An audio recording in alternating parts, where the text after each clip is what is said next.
Assalamualaikum warahmatullahi wabarakatuh. Alhamdulillah, wassalatu wassalamu ala rasulillah. Amma ba'd, akhi ukhti rahimakallah.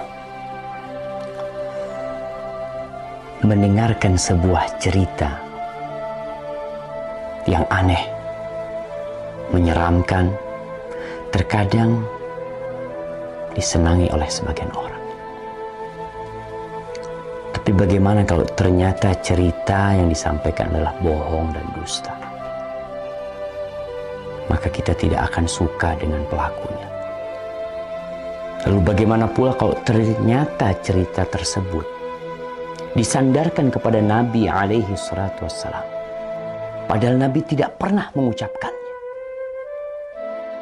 Kalau di negeri kita sekarang, pemerintah sedang memerangi hoax, dusta, maka para ulama umat Islam sejak dahulu kala memerangi dusta atas nama Nabi alaihi salatu wassalam. Tadi pagi ana mendapatkan kiriman sebuah video pendek yang menceritakan tentang bakal terjadi sesuatu yang mengerikan apabila pertengahan Ramadan itu tepat pada hari Jumat.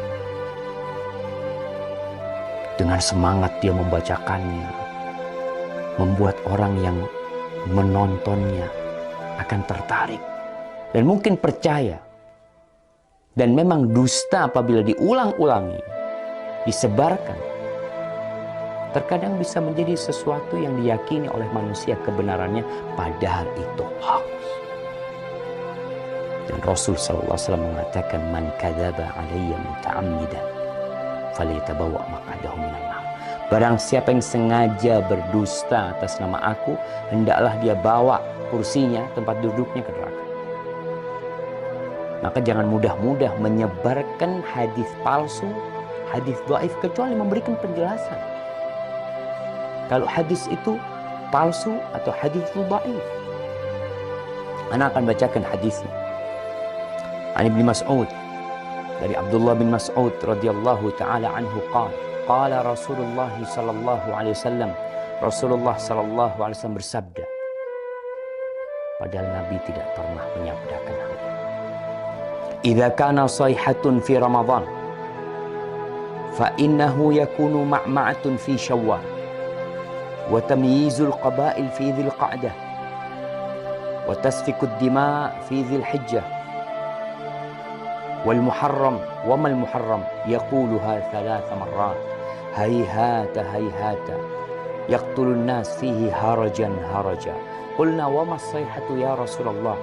Qala hadhihi fi an-nisfi min Ramadan lailatul jum'ah fatakunu hadhihi tuqidun na'im wa tuq'idul qa'im wa tukhrijul awatiq min khudurihinna fi lailatil jum'ati fi sanatin kathiratiz zilzal wal barad. فإذا وافق شهر رمضان في تلك السنة ليلة الجمعة فإذا صليتم الفجر من يوم الجمعة في النصف من رمضان فادخلوا بيوتكم وأغلقوا أبوابكم وسدوا كوككم ودثروا أنفسكم وسدوا آذانكم فإذا أحسستم بالصيحة فخروا لله سجدا وقال سبحان القدوس سبحان القدوس ربنا القدوس فإن من فعل ذلك نجا ومن لم يفعل هلك. Jamaah rahmatullah, Ramadan tahun ini tanggal 15 Ramadan insyaallah hari Jumat. Ini yang menyebabkan penyebar hadis ini, karena hadis ini seakan-akan akan berlaku tahun ini.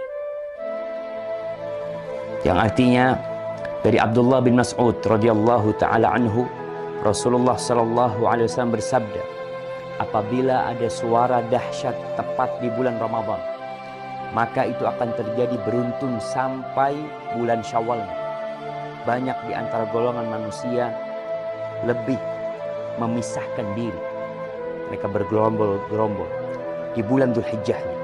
Pertumpahan darah banyak terjadi di bulan Dzulhijjah tersebut. juga semakin klimak ketika masuk di bulan Muharram. Rasulullah SAW menyebutkan hal itu 3 kali. Apa yang harus kami lakukan di bulan Muharram? Para sahabat bertanya, sayang. Sungguh sayang, kata beliau.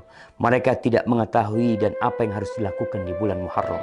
Saat itu di antara manusia banyak yang saling membunuh. Apa suara dahsyat itu ya Rasulullah? Sahabat bertanya kepada Nabi SAW.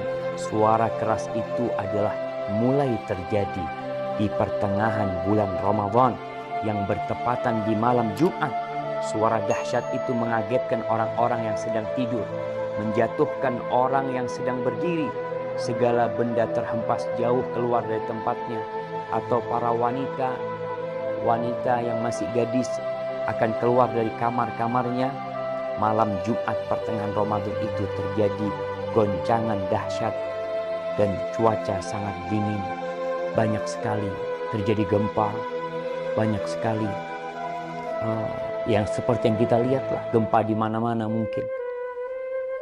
Kemudian apabila bulan Ramadan itu tepat di tahun itu dan kalian sedang melaksanakan sholat subuh malam Jumat di pertengahan bulan Ramadan tersebut, masuklah ke dalam rumah, kuncilah pintunya, tutuplah kepala kalian, lindungi tubuh kalian dan tutup telinga kalian.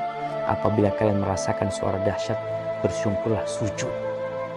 Nih, ada sujud. Kita tahu sujud itu ada sujud syukur, sujud tilawah, kemudian ada sujud sahwi, ada sujud ketika sholat. Ini sujud ketika mendengar suara keras. Membaca Subhanal Quddus, Rabbunal Quddus. Karena sesungguhnya apabila kalian melakukan itu, niscaya selamat. Jika tidak, tentunya akan binasa. Ini tersebar jemaah di beberapa tulisan. Ini ambil dari beberapa tulisan yang ada di internet. Kemudian video itu juga telah tersebar, yang disebarkan oleh ya entah siapa yang menyebarkan hal itu, menyebarkan hoax. Kita lihat sekarang bagaimana hukum hadis ini. Para ulama menjelaskan hadzal hadis munkar la yasih. Hadis ini mungkar, tidak benar. Al-Uqaili mengatakan laisa li hadzal hadis aslun min hadithi thiqah. Hadis ini enggak punya dasar dari perawi yang thiqah, wala min wajhin yathbut, dan enggak ada yang benar dalam hadis ini. Itu disebutkan dalam Ad-Du'afa Al-Kabir. Dan Ibnul Jauzi mengatakan hadis ini hadza haditsun maudhu. Hadis ini palsu atas nama Nabi SAW.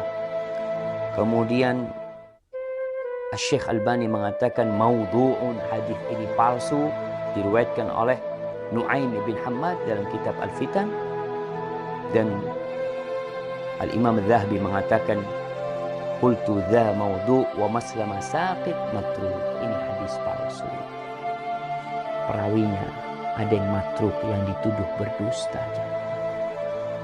Ditinggalkan. Lalu kita meriwayatkannya, menceritakannya kepada umat, menyebarkannya atas nama Nabi SAW. Nabi bersabda, padahal Nabi tidak pernah menyabdakan hal itu. Jamaah, ma min qaul, tidak ada satu ucapan yang keluar melainkan ada raqib, ada atid. Ma yalfidu min qaulin illa ladaihi raqibun atid. Akan ada yang mengawasi, mencatat. Tapi mungkin sebagian mengatakan, Ustadz kan boleh meriwayatkan hadis dhaif. Kan ada ulama yang berpendapat seperti itu. Kan ada khilaf di antara para ulama. Nah, Anda akan sebutkan para ulama yang membolehkan meriwayatkan hadis dhaif. Yang pertama, mereka mengatakan ini dalam fadailul a'mal, dalam fadilah beramal, bukan dalam menceritakan hal yang gaib, yang mana itu berkaitan dengan akidah seorang hamba nanti. Boleh mengamalkan hadis-hadis dhaif dalam fadailul a'mal dengan catatan 3. Yang pertama, hadisnya tidak terlalu dhaif. Kalau yang tadi palsu. Yang kedua, hadis ini masuk dalam kaidah umum sebenarnya. Yang ketiga, tidak boleh meyakini ketika mengamalkan bahwa itu dari Nabi SAW. Hanya orang ini hati-hati mengamalkannya. Maka hadis palsu, hadis yang dhaif sekali tidak boleh. Kalau antum mau menyampaikan sebuah hadis yang dhaif, sampaikan kalau ini dhaif, kalau ini palsu agar orang faham dan mereka tidak tertipu dengan apa yang kita sampaikan.